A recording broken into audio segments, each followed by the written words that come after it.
Shalom, selamat malam saudara-saudara sekalian yang ada di rumah. Pada malam hari ini, mari kita bersama-sama melayani Tuhan melalui persekutuan doa pada malam hari ini. Mari saudara-saudara, dimanapun kita berada, di mana ada 2-3 orang berkumpul dalam nama Tuhan, Tuhan hadir di tengah-tengah kita. Mari saudara-saudara, kita mengawali doa persekutuan ini di dalam doa. Mari kita buka suara berdoa bersama-sama. Tuhan Allah Bapa yang bertakhta di dalam kerajaan surga, pada malam hari ini Tuhan, kami rindu Tuhan bersekutu, beribadah, berkumpul bersama-sama. Tetapi Tuhan, Engkau tahu di tengah-tengah pandemi ini kami mengadakan ibadah online, tetapi tidak mengurangi Tuhan, kami sungguh-sungguh melekat dan selalu dekat dengan-Mu Tuhan. Tuhan mohon persekutuan doa ini kiranya Tuhan memberkati mulai dari awal, pertengahan sampai akhirnya. Tuhan sucikan kami dan kuduskan kami supaya kami boleh layak untuk menyembah Tuhan dan terlebih mendengarkan sabda firman Tuhan yang sungguh memberikan kami kekuatan dan semangat di dalam kehidupan kami sehari-hari. Di dalam nama Tuhan Yesus kami berdoa, amin. Saatnya kita akan memuji Tuhan. Hidup ini adalah kesempatan. Saudara-saudara, kita hidup di dalam dunia yang penuh dengan kegentaran, di tengah-tengah pandemi yang masih begitu banyak. Tetapi kita di dalam Tuhan tidak boleh merasa lemah, karena kita ada kekuatan, ada semangat dan campur tangan dari Tuhan. Mari kita memuji Tuhan. Hidup ini adalah kesempatan.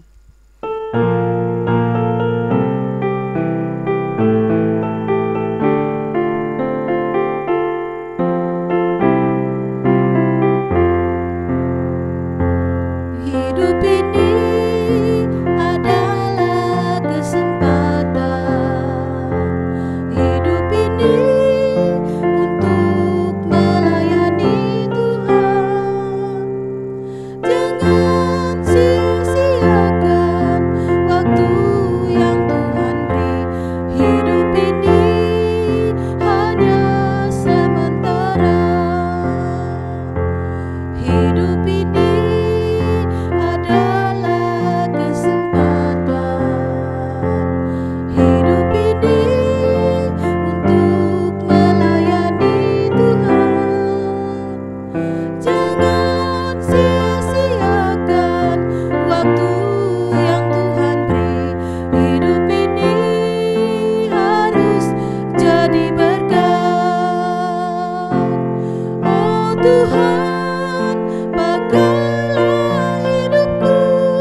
lagu ini sungguh menguatkan kita supaya kita masih ada waktu, masih ada kesempatan untuk melayani Tuhan.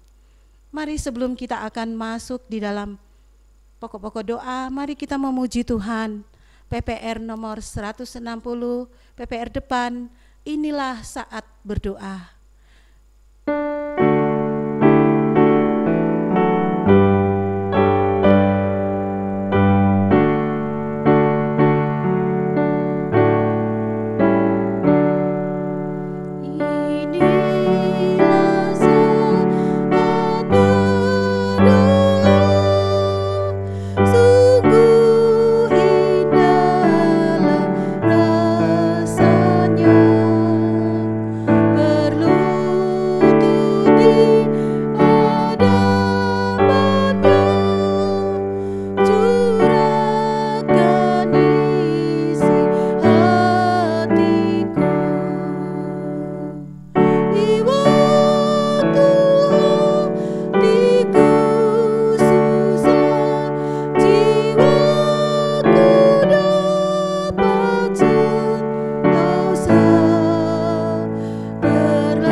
Puji Tuhan, saatnya kita akan masuk di dalam pokok-pokok doa. Mari saudara-saudara yang ada di rumah, mari kita sama-sama berdoa untuk gereja kita, khususnya untuk ketiga hamba Tuhan dan Lause Anton, Lause Jessica, supaya di dalam melayani Tuhan, mereka sungguh-sungguh melayani di dalam penyertaan Tuhan dan campur tangan Tuhan, supaya mereka tetap semangat, tetap melayani dengan penyertaan dan pertolongan dari Tuhan. Mari kita buka suara berdoa untuk ketiga hamba Tuhan. Mari kita berdoa bersama-sama. Allah Bapa yang bertakhta di dalam kerajaan surga, pada malam hari ini Tuhan, kami mau menyerahkan ketiga hamba Tuhan, Bapak Emil sekeluarga, Bapak Edi sekeluarga, Bapak Satrio sekeluarga, dan juga Lause Anton, Lause Jessica. Mereka sungguh-sungguh melayani Tuhan dan mereka boleh bergandengan tangan. Itu semua karena campur tangan Tuhan. Itu semua karena Tuhan yang akan hadir, karena Tuhan kami adalah Allah yang hidup. Oleh sebab itu ya Tuhan, kami tidak boleh menyerah, kami tetap semangat walaupun dunia berubah, tetapi di dalam Tuhan tidak berubah dari sekarang sampai selama-lamanya. Tuhan, kami juga tak lupa berdoa, menyerahkan untuk majelis gereja dan juga guru-guru sekolah minggu dan juga para aktivis. Biar Tuhan menolong, Tuhan campur tangan di dalam pelayanan mereka. Mereka sungguh-sungguh semangat di dalam melayani Tuhan. Mereka sungguh-sungguh mengandalkan Tuhan. Apapun yang mereka harus kerjakan untuk kemuliaan bagi nama Tuhan. Dan juga keluarga dari majelis-majelis gereja ini, Tuhan tolong apapun yang menjadi pergumulan mereka, Tuhan tolong campur tangan agar mereka tidak menyerah, mereka tetap semangat untuk melayani Tuhan. Mari kita buka suara berdoa untuk hal ini. Tuhan Allah Bapa yang bertakhta di dalam kerajaan surga, kami mau menyerahkan untuk guru-guru sekolah minggu, begitu juga kami mau menyerahkan untuk majelis gereja dan terlebih keluarga mereka. Mereka sungguh-sungguh melayani Tuhan, mereka sungguh-sungguh terberkati di dalam masa-masa pandemi ini. Mereka tetap semangat untuk melayani Tuhan, mereka sungguh-sungguh mengandalkan Tuhan, karena kami percaya Tuhan kami adalah Tuhan yang hidup. Oleh sebab itu Tuhan, kami mau serahkan Tuhan untuk guru-guru sekolah minggu, majelis gereja, dan juga para aktivis, supaya mereka sungguh-sungguh hanya melekat kepada Tuhan. Mereka sungguh-sungguh hanya datang kepada Tuhan, karena kami tahu Tuhan tidak pernah meninggalkan kami. Tuhan sungguh mengasihi anak-anaknya. Mari kita juga tak lupa berdoa menyerahkan untuk jemaat GKT Citra Raya, supaya mereka sungguh-sungguh melayani Tuhan walaupun saat ini ada banyak persoalan, walaupun di dalam lembah kekelaman, walaupun mungkin ada jemaat yang dalam keadaan sakit, yang lemah tubuh Tuhan. Mari Tuhan lawat, mari Tuhan jamah mereka, supaya mereka sungguh-sungguh mengandalkan Tuhan. Mereka tidak boleh putus asa, karena Tuhan kami adalah Tuhan Allah yang mengasihi umatnya, yang mengasihi seluruh keluarganya untuk sungguh-sungguh dekat kepada Tuhan dan mengandalkan Tuhan. Tuhan, kami mau serahkan Tuhan untuk doa ini, hanya Tuhan yang akan campur tangan dan Tuhan akan mendengar doa-doa kami. Tuhan, mari kita juga khususnya berdoa menyerahkan untuk pemerintahan Joko Widodo. Tuhan tolong, biarlah Tuhan mengurapi presiden kami dan juga aparat keamanan, polisi, TNI, agar supaya mereka jujur, adil dan bijaksana untuk mengurus bangsa Indonesia ini. Biarlah supaya kami tetap sungguh mendukung bangsa kami di tengah-tengah pandemi ini yang sungguh mengkhawatirkan, tetapi di dalam Tuhan kita sungguh-sungguh merasa mengandalkan Dia, karena Dia Allah yang sungguh dahsyat, sungguh luar biasa. Tuhan, terima kasih Tuhan, kami menyerahkan Tuhan. Begitu juga saat ini di bangsa kami ini Tuhan, ada musibah yang terjadi, gempa bumi yang ada di Sulawesi Barat dan juga banjir bandang ya Tuhan, di Sumatera. Mari Tuhan tolong, dan juga banjir bandang yang terjadi di Bandung ya Tuhan. Mari Tuhan tolong seluruh saudara-saudara kami yang terkena musibah ini, agar mereka sungguh-sungguh diberikan pertolongan dan mereka selalu kuat di dalam Tuhan, dan mereka mengandalkan Tuhan, bahwa mereka tidak meninggalkan Tuhan, mereka tidak sendiri, mereka sungguh-sungguh harus mengandalkan Tuhan, karena kami percaya Tuhan pasti akan menolong. Terima kasih Tuhan, kami mau menyerahkan Tuhan untuk bangsa kami Indonesia ini, walaupun di tengah-tengah pandemi dan juga khususnya Kami mau menyerahkan untuk para medis, dokter-dokter dan perawat yang menangani COVID-19 yang sungguh memprihatinkan. Tetapi kami memohon belas kasih dari Tuhan, supaya Tuhan campur tangan, Tuhan tolong untuk perawat-perawat dan dokter-dokter yang berjuang untuk menyembuhkan COVID-19 ini. Tuhan tolong agar supaya mereka kuat, karena kami percaya Tuhan campur tangan dan Tuhan selalu menjaga kesehatan mereka, menjaga kondisi mereka supaya mereka tetap siap dan mereka tetap sehat dan kuat karena mereka mengandalkan Tuhan. Bapa, kami juga tak lupa berdoa, menyerahkan semua doa-doa ini Bapa, karena kami percaya Tuhan pasti akan memberikan jawaban-jawaban doa-doa yang sudah kami naikkan ya Tuhan. Begitu juga tak lupa kami berdoa agar supaya semua ini hanya untuk kemuliaan bagi nama Tuhan. Bapa, kami percaya Tuhan tidak pernah meninggalkan kami.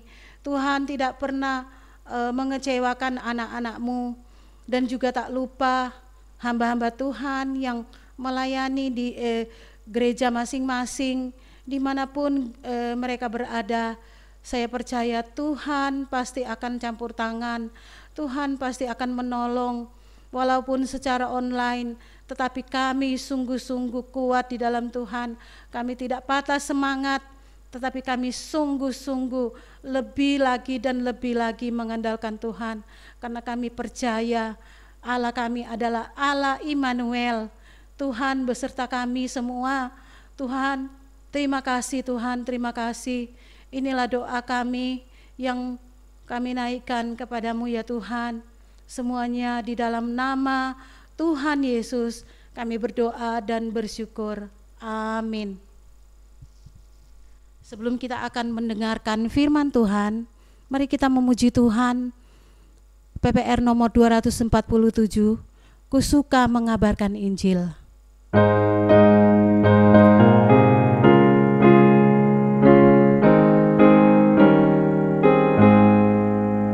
Ku suka mengabarkan Injil keselamatan serta kasih-Nya Tuhan yang mati bagiku.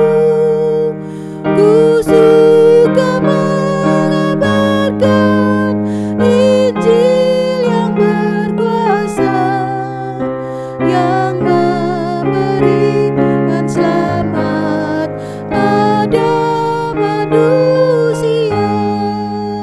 Ku suka mengabarkan, memuliakan Injil-Nya serta cinta kasih-Nya yang selamatkan kita. Ku suka mengabarkan hal yang lebih indah dari segala harta yang ada di dunia. Ku suka mengabarkan Injil yang penuh berkat, yang berikan hati baru, hantarku ke surga. Ku suka mengabarkan, memuliakan Injil-Nya serta cinta kasih-Nya yang selamatkan kita. Ku suka mengabarkan Injil Tuhan Yesus. Banyaklah yang belum dengar akan anugerah-Nya. Ku suka mengabarkan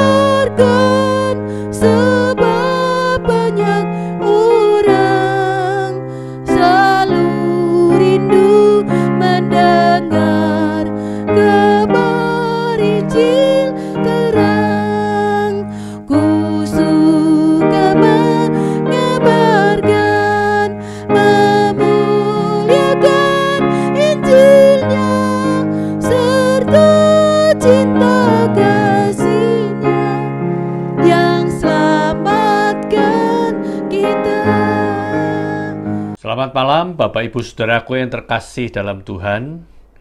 Malam hari ini kita bertemu lagi tahun yang baru di tahun 2021 ini. Kita bersyukur kita boleh melewati tahun 2020 dan kita boleh dipertemukan kembali di dalam persekutuan doa pada malam hari ini. Mari kita berdoa sebelum kita belajar firman-Nya. Allah Bapa yang bertahta dalam kerajaan surga, kami sungguh bersyukur Tuhan, Kau telah memimpin menyertai kami melewati tahun 2020 dengan berbagai macam tantangan, pergumulan yang ada, dan Kau telah memimpin kami memasuki tahun yang baru, tahun 2021 ini.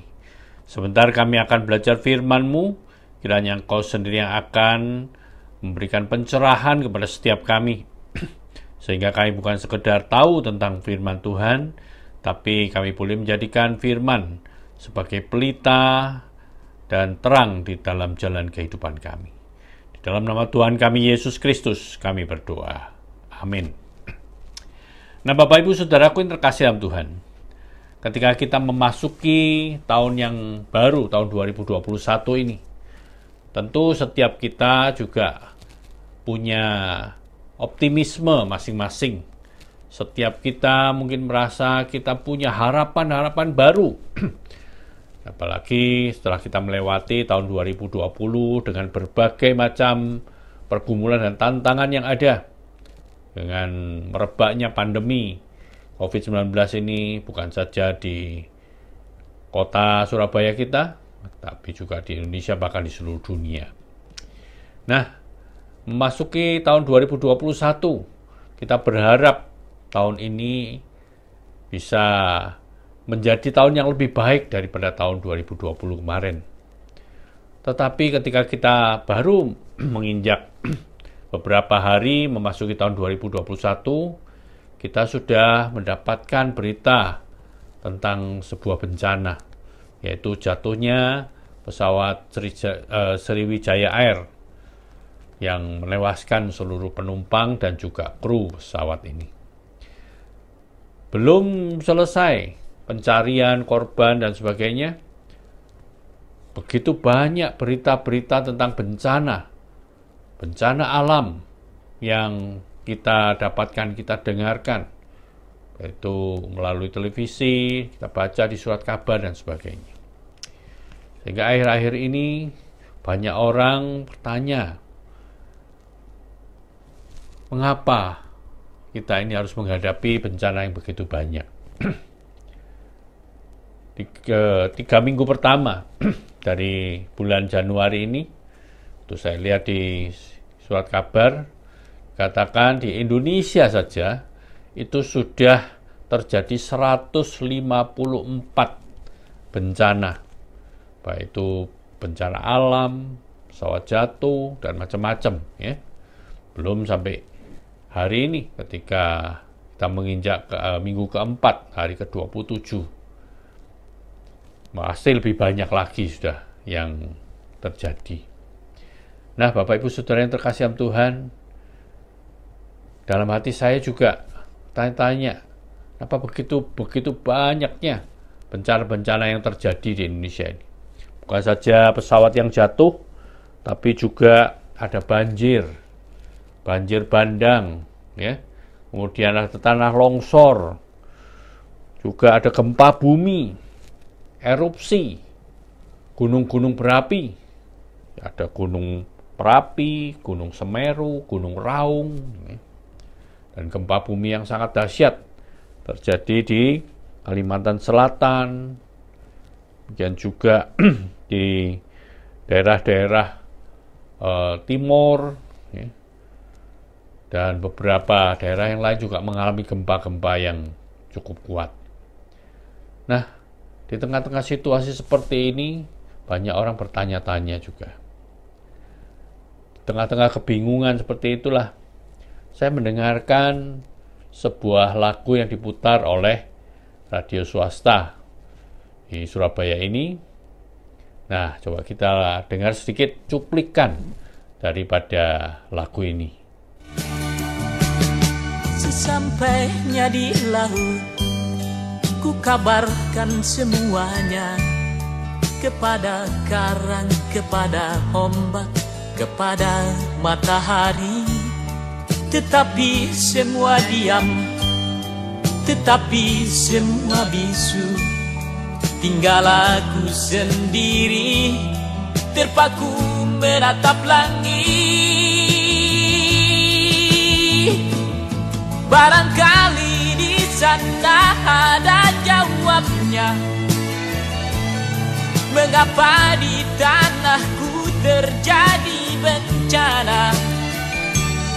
Mungkin Tuhan mulai bosan melihat tingkah kita yang selalu salah dan bangga dengan dosa-dosa.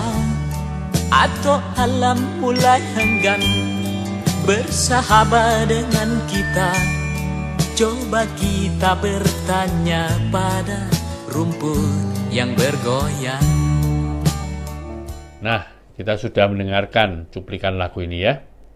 Di situ lagu ini mungkin Bapak Ibu yang seusia saya sudah pernah mendengar lagu ini. Lagu ini sudah dikarang 40 tahun yang lalu ya oleh seorang musisi yang bernama Ebit, diberi judul Berita Kepada Kawan. Nah, di dalam bait-bait yang dia nyanyikan itu sepertinya juga menjadi pergumulan dan pertanyaan kita saat ini. Yaitu apa? Mengapa di tanahku ini terjadi bencana? Dia coba mencari tahu. Ya, ini memang kata-kata puitis ya. Katakan dia bertanya kepada laut, kepada karang, kepada ombak, kepada matahari. Ya. Tapi semuanya itu tidak ada jawaban. Dan mulai muncul dalam pikirannya. Ya, mungkin. Nah, ini sebuah kalimat yang perlu kita gumulkan bersama juga. Mungkin Tuhan itu mulai bosan melihat tingkah kita yang selalu salah, yang selalu bangga dengan dosa-dosa, atau sebaliknya alam mulai enggan bersahabat dengan kita. Nah, Bapak Ibu Saudaraku terkasih dalam Tuhan, kalau kita coba belajar mengapa di dunia ini ada bencana-bencana seperti ini. Yang pertama itu kita coba menggumuli mengapa adanya banjir. Mungkin kita merasa, ya ini kan karena ulah manusia. Dia yang membuang sampah sembarangan sehingga saluran-saluran air itu menjadi mampet dan membuat air tidak bisa mengalir dengan lancar dan keluar ke jalanan, tempat-tempat yang seharusnya bukan tempat air mengalir. Atau karena penebangan pohon-pohon sehingga terjadi bencana longsor dan banyak sekali korban yang terjadi. Nah, di Alkitab sering kali juga disebutkan ada begitu banyak bencana. Dan kenapa ada bencana itu? Yang pertama coba kita lihat adanya bencana banjir yang sangat-sangat dahsyat. Ya, kita pasti tahu, yaitu cerita tentang Nuh yang tercatat di dalam Kejadian pasal 6 dan seterusnya ya. Nah, kita tahu bahwa banjir ini membuat semua penduduk di dunia ini menjadi korban ya. Mereka binasa karena tidak ada tempat yang bisa tempat di mana mereka bisa menyelamatkan diri. Kecuali 8 orang, yaitu Nuh, istrinya, ketiga anaknya, dan ketiga menantunya. Mereka masuk di dalam bahtera. Ya. Nah, kenapa sekarang kita melihat Allah itu membuat atau melakukan air bah yang sedemikian mengerikan ini? Ya, kalau kita perhatikan di dalam Kejadian pasal 6 Ayat 1 sampai ayat 8 itu diberi judul kejahatan manusia, ya. Saya bacakan aja mulai ayat 5, ya. Ketika dilihat Tuhan bahwa kejahatan manusia besar di bumi dan bahwa segala kecenderungan hatinya selalu membuahkan kejahatan semata-mata. Ayat 7. Berfirmanlah Tuhan, aku akan menghapuskan manusia. Nah, saudara-saudaraku terkasih dalam Tuhan, itulah Allah itu ketika melihat manusia yang penuh dengan kecenderungannya berbuat kejahatan, hatinya itu sedih sekali. Nah, kemudian ayat yang ke-9 dan seterusnya itu menceritakan tentang Nuh, ya. Nah, coba kita baca lagi mulai ayat yang ke-11, ya. Kejadian pasal 6 ayat 11. Adapun bumi ini telah rusak di hadapan Allah dan penuh dengan kekerasan. Allah menilik bumi itu dan sungguhlah rusak benar. Sebab semua manusia menjalankan hidup yang rusak di bumi. Berfirmanlah Allah kepada Nuh, aku telah memutuskan untuk mengakhiri hidup segala makhluk, sebab bumi telah penuh dengan kekerasan oleh mereka, jadi aku akan memusnahkan mereka bersama-sama dengan bumi. Jadi ketika Tuhan mencurahkan hujan yang sedemikian lebatnya, membuat banjir terjadi di seluruh dunia, ya, itu dilandasi karena kecewaan Tuhan, ya, kemarahan Tuhan kepada apa? Kepada kondisi manusia yang penuh dengan kejahatan, kekerasan, ya, kehidupan yang rusak. Artinya apa? Bahwa terjadinya bencana ini, terjadinya banjir ini karena manusia berdosa dan terus berkanjang dalam dosa. Dan Tuhan memberikan hukuman sebagai, memberikan hujan itu, banjir itu sebagai hukuman dari Dia. Jadi kita lihat bahwa bencana itu merupakan ungkapan kemarahan Tuhan dan juga bencana bagi kita. Nah, itulah yang tadi dikatakan oleh Epit di dalam lagunya, kan, ya. Mungkin Allah itu sudah mulai bosan dengan kehidupan manusia yang selalu berkanjang dalam dosa. Kemudian kita lihat juga di dalam gempa bumi yang terjadi, ya. Gempa bumi itu adalah sebuah kondisi, kalau di Alkitab jelas sekali, beberapa kali ada ungkapan-ungkapan tentang gempa bumi. Yang pertama coba kita lihat di dalam Lukas 21, ya. Di dalam Injil Lukas 21.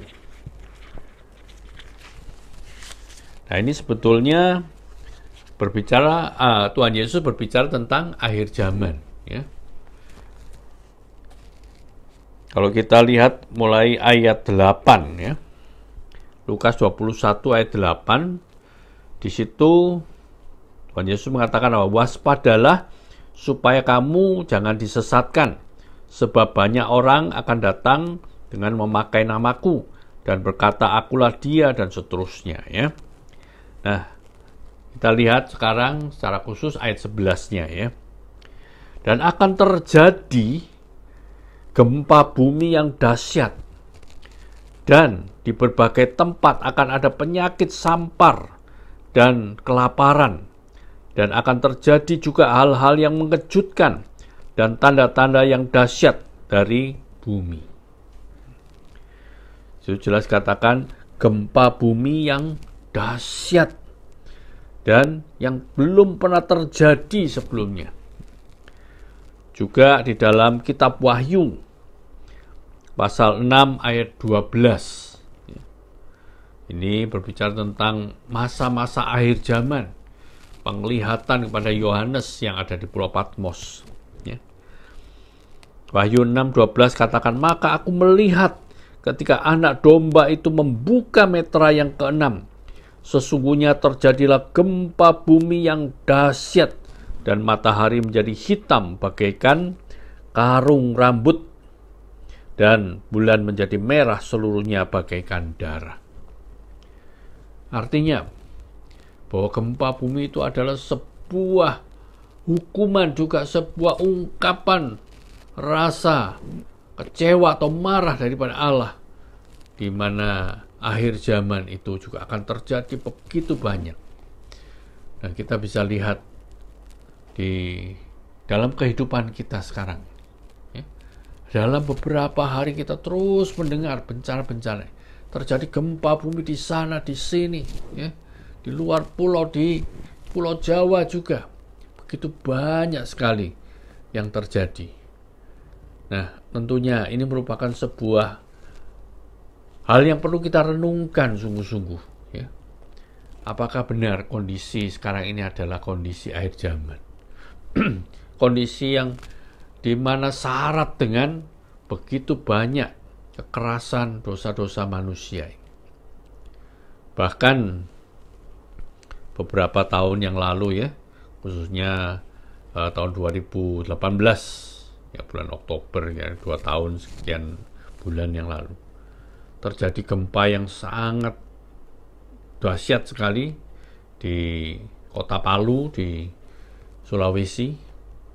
Dan ada satu peristiwa yang membuat saya itu begitu bergetar, ya, mendengarnya, yaitu terjadinya apa? Likuifaksi, di mana ada tanah itu membuka dan apa yang ada di atasnya itu jatuh ke dalamnya dan tertutup kembali. Dan diperkirakan rumah yang masuk dalam tanah itu sekitar 1.700 rumah, dengan korban yang 3-4 ribu orang bisa terjadi, ya. Nah, peristiwa itu juga ada di dalam Alkitab kelihatannya, ya. Di Alkitab pernah diungkapkan hal yang sama. Nah, itu dicatat di dalam Bilangan pasal 16. Bilangan pasal 16. Kalau kita perhatikan di dalam temanya ini, judulnya ayat 1 sampai 50 itu adalah pemberontakan Korah, Datan, dan Abiram. 3 nama ini adalah pemimpin-pemimpin bangsa Israel, ya. Mereka adalah orang-orang yang sangat berpengaruh, orang-orang yang memiliki posisi yang sangat tinggi, sangat kuat di tengah-tengah masyarakat.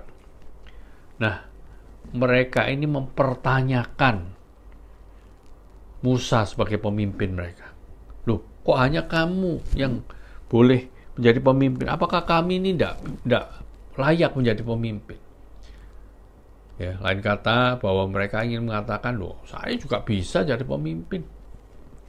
Mereka tidak mau mengakui Musa sebagai pemimpin yang diangkat oleh Allah sendiri. Jadi bukan Musa itu pengen jadi pemimpin. Kalau kita lihat ceritanya, justru dia itu dipilih Allah untuk memimpin orang Israel keluar dari Mesir aja. Dia sebetulnya tidak mau. Dia bilang, siapa aku ini? Tapi Allah yang menetapkan. Dan di situ Korah, Datan, dan Abiram itu ingin mengatakan apa? Kamu tidak layak. Aku lebih layak jadi pemimpin. Mereka berpikir seperti itu, ya. Nah, di saat seperti itu, Musa mengatakan, oke, mari kita menghadap Tuhan, ya. Allah Yahweh yang memanggil aku. Ya, mari kita bertanya sama-sama, ya. Nah, mulai ayat 27, di situ kita bisa lihat mereka diajak keluar dari kemah mereka masing-masing. Dan apa yang terjadi?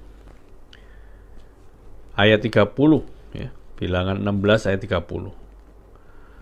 Musa mengatakan, tapi jika Tuhan akan menjadikan sesuatu yang belum pernah terjadi, dan tanah mengangakkan mulutnya, dan menelan mereka beserta segala kepunyaan mereka, sehingga mereka hidup-hidup turun ke dunia orang mati, maka kamu akan tahu bahwa orang-orang ini telah menista Tuhan. Jadi waktu itu Musa berani menyatakan kebenaran, bahwa kalau orang-orang yang mempertanyakan dirinya ini untuk merebut posisi sebagai pimpinan, maka Musa mengatakan, ayo kita berdiri di hadapan Tuhan.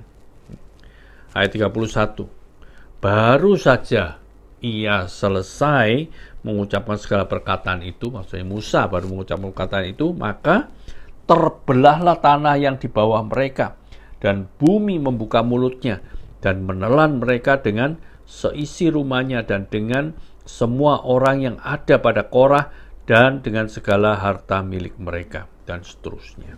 Ya.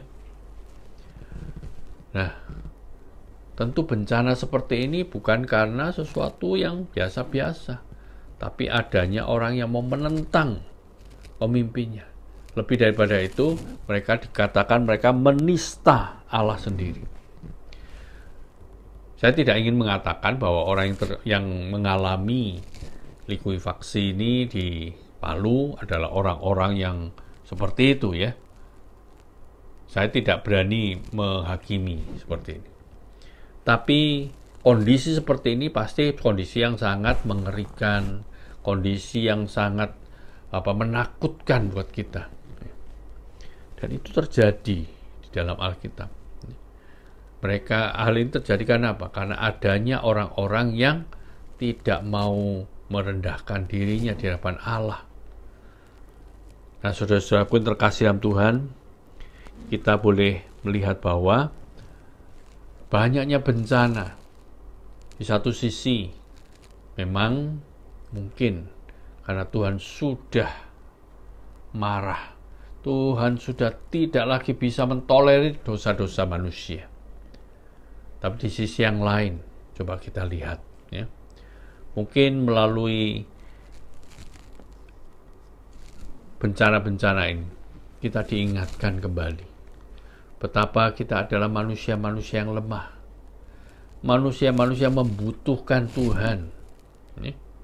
Dengan adanya pandemi ini saja, kita itu sebetulnya ditunjukkan betapa lemahnya manusia ini.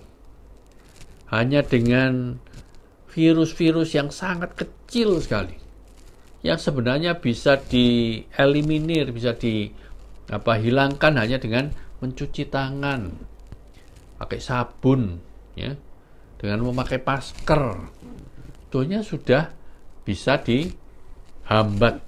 Tapi banyak orang nggak bisa mengikuti protokol kesehatan ini. Demikian juga dengan adanya gempa bumi, orang diingatkan betapa rapuhnya manusia. Orang yang memiliki gedung-gedung yang begitu megah, yang begitu kokoh kelihatannya, tetapi dengan sekali guncangan saja hancur, dan akhirnya banyak korban di sana. Dan orang-orang yang tertimpa oleh beton-beton dan juga bangunan-bangunan yang ada. Sekali lagi kita diingatkan betapa kita ini adalah orang-orang yang lemah, yang tidak berdaya. Nah, yang ketiga, mungkin adalah suatu kesempatan kita untuk saling peduli dengan orang lain. Kita boleh melihat orang yang membutuhkan pertolongan, bantuan. Kita boleh mengulurkan tangan pada mereka. Kesempatan kita menunjukkan belas kasihan kita pada orang-orang. Nah, saudara-saudaraku yang terkasih dalam Tuhan, bahkan di dalam Matius 11 ayat 28, di situ Tuhan Yesus mengatakan apa? Marilah kepadaku, hai yang letih lesu dan berbeban berat, aku akan memberikan kelegaan padamu. Nah, kondisi-kondisi seperti ini, mungkin bencana itu bukan karena kita kena bencana banjir, bukan bencana gempa bumi atau kena COVID ya. Mungkin ada bencana yang lain yang terjadi dalam kehidupan kita. Mungkin perekonomian kita, mungkin keadaan rumah tangga kita, mungkin kondisi-kondisi yang lain. Kita yang berbeban berat, kita yang letih lesu. Nah, saatnya kita boleh melihat Sang Juru Selamat kita, Yesus Kristus, yang membuka tangan untuk menyambut setiap kita. Kita membutuhkan Dia. Nah, Bapak Ibu Saudaraku yang terkasih dalam Tuhan, ketika kita menghadapi ini semuanya, janganlah kita seperti lagu yang tadi kita dengarkan, ya. Kita bertanya kepada apa? Rumput yang bergoyang. Ya pasti kita tidak akan menemukan jawabannya. Tapi dengarkan lagu yang akan saya putarkan ini ya. Coba kita dengarkan, ya. Apa yang bisa kita lakukan ketika kita menghadapi kondisi-kondisi yang tidak nyaman ini. Mari kita nyanyi. Dengarkan bersama.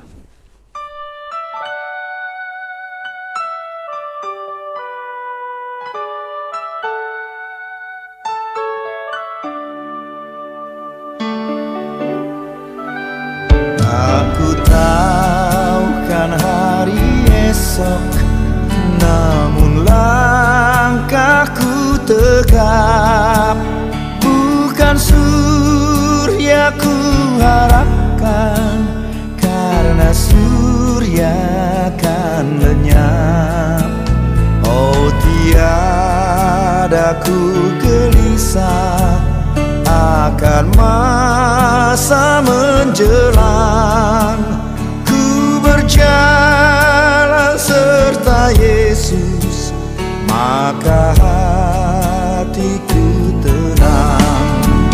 Banyak hal tak ku fahami dalam masa menjelang, tapi terang bagiku ini tangan Tuhan yang pegang.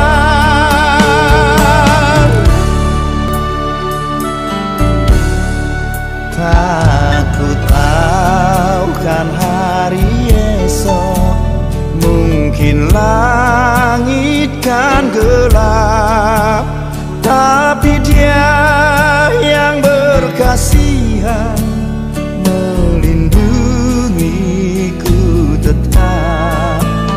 Meski susah perjalanan, gelombang dunia menderu, dipimpinnya ku bertahan sampai akhir langkahku.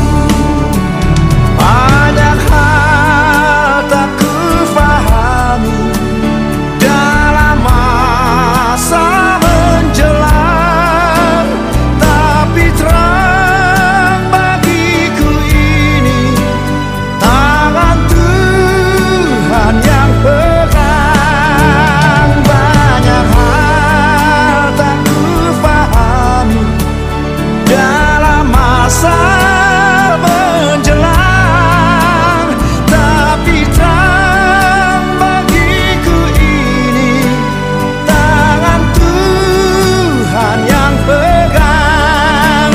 Tapi terang bagiku ini tangan Tuhan yang pegang. Nah, kita sudah dengarkan ya lagu ini, ya. Memang kita tidak tahu akan hari esok kita, ya. Kita juga tidak bisa memahami semua hal yang terjadi di dalam kehidupan kita. Tapi satu hal yang harus kita yakin, satu hal yang harus kita sungguh-sungguh pegang, apa? Yesus yang memegang tangan kita. Allah yang berjalan bersama kita. Apapun yang akan terjadi dalam kehidupan kita, biarlah kita tidak menjadi goyah. Tapi sebagaimana ajakan daripada Tuhan Yesus di dalam Matius 11:26, 28 tadi. Ya. Marilah kepadaku, hai yang letih lesu dan berbeban berat, karena aku akan memberikan kelegaan kepadamu. Apakah saudara sedang menghadapi bencana dalam kehidupan? Apakah engkau sedang bergumul dengan berbagai macam hal? Mungkin itu sakit penyakit, perekonomian, keluarga, pendidikan, anak-anak, dan seterusnya. Jangan kemana-mana. Datanglah kepada Tuhan Yesus. Dan kita tahu bahwa Dia akan segera datang. Dia akan menyambut setiap kita. Mari kita berdoa. Allah yang bertahta dalam kerajaan surga, kami sungguh bersyukur ya Tuhan, karena Engkau sungguh mengasihi kami. Kami adalah orang-orang yang telah Engkau tebus dari kuasa dosa ya Tuhan. Kami yang seharusnya binasa, Engkau telah selamatkan. Ya Tuhan, di tengah-tengah kondisi dan situasi sekeliling kami yang penuh dengan bencana ini Tuhan, mungkin kami sedang mengalami keraguan. Mungkin kami sedang mengalami kegalauan ya Tuhan. Tapi kami mau belajar Tuhan. Kami mau percaya kepadamu. Kami mau datang kepadamu. Kau yang memberikan kelegaan kepada kami. Kau yang akan memberikan kekuatan kepada kami. Kau yang akan memeliharakan kami dan menuntun hidup kami. Ya Tuhan, tolonglah kami supaya kami semakin bertumbuh dalam iman. Semakin kami boleh percaya kepadamu. Bahkan kami boleh menjadi saluran berkat-Mu pada orang-orang di sekeliling kami. Terima kasih Bapa. Kami percaya Kau mendengar seru doa kami, yang kami alaskan hanya di dalam nama Tuhan kami Yesus Kristus. Amin. Selamat malam, Tuhan memberkati kita semuanya. Salam sehat.